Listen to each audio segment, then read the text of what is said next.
Hello everyone, welcome to the videos for the Bake and Takes. If you are coming on Thursday, this is your first project. This is a Thursday only project. And isn't that a cute, sweet, fun fold? I love this Storybook Friends stamp set bundle. It's just so sweet. So, my goal with videos this time is not to do every single step, but to just walk you through it so you know what to do. This one is a little bit, involved. It's not too hard, but anyway, my goal of a short video might not work as well this time. Okay, so your paper is already cut and scored. So this is just to show you how to bend. You're gonna bend because you're bending different directions. So that's bending back, and this is bending. The key is you want to get these to bend here. Maybe we should do that first. There. And that's all there is to it. I've made cards that look like this that were not one piece. They were like a second piece over the top. This is the first time I've done it where it's actually one piece, which is kind of nice. Okay, so that's one thing. And then you're going to need, there's two things you're going to need to die cut.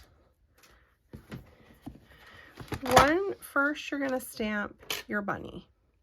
Stamp your bunny in black. You'll color him with crumb cake blends, brocade blue on the bow, and dark petal pink on the ears. So you'll stamp your bunny and cut him out. And then the other piece you're going to need to cut out is this frame. And I'm going to actually pause and cut it out and give you some important information about that. Okay, I am back. So this die, it's beautiful, but it is a little challenging as far as trying to get all the pieces out.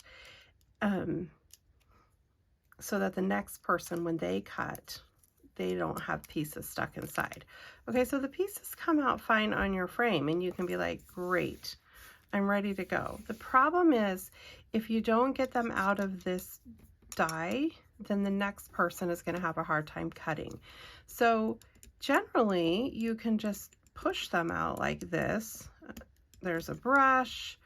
So you're either going to have to, hopefully the person before you does this after, but if not, before you cut, make sure that you go through and dig it out. And again, this is why I usually like to pre-die cut pieces for you, but I wasn't going to do this part for everybody. I figured you could all help me. You really have to go in there and pull them out. I don't know why. You know what? I'm going to bring some wax paper to see if that helps these come out a little easier, because this is, I love this frame, but if you're doing a lot of these, this could get old really fast. Luckily you're only doing one, and you can see how I got it out of those three, but this one still has them in, and even though I pushed through those holes, they just don't want to come out. You literally have to go pick them out on each side, and if you don't do that, it's not going to cut nicely for the next person. And so you see how beautifully that cut. You want everyone to have that experience. So that's kind of the only hard thing about this card, is that you just got to make sure those are picked out. Okay, I don't know what this little piece was for. I really don't know. Anyway, so the other thing is, okay, so you have your white that goes on the front, and it's just going to go through the top because your DSP is going to go down there. And then this piece will come in here. And I stamped another little bunny and said, "Somebody loves you," with "Hello Friend" on the front. But there is also, you could do Easter greetings on the inside, and on that long skinny strip, there's "Hello Friend" or there's "Happy Spring." So on this, oh, mine didn't come out. on this skinny strip. Another little, oh, that's a tight fit for Happy Spring. It fits Hello Friend a little better. Another thing, my bunny, you can see, has a giant edge. When you go to die cut your bunny, I would recommend putting washi tape down to hold your die in place.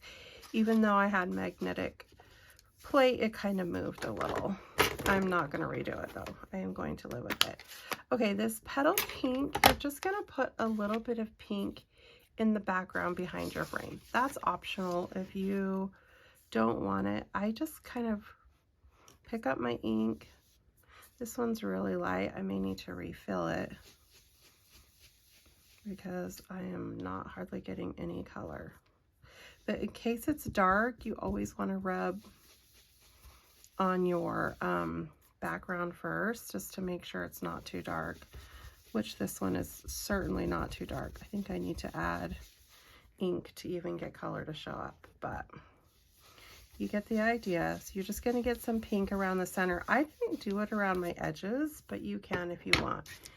And then this frame, I put little mini dimensionals wherever they wouldn't peek through so that you get the lift. And then I also put dimensionals not on the parts of the bunny that are going to overlap the frame, but underneath the middle section of his body.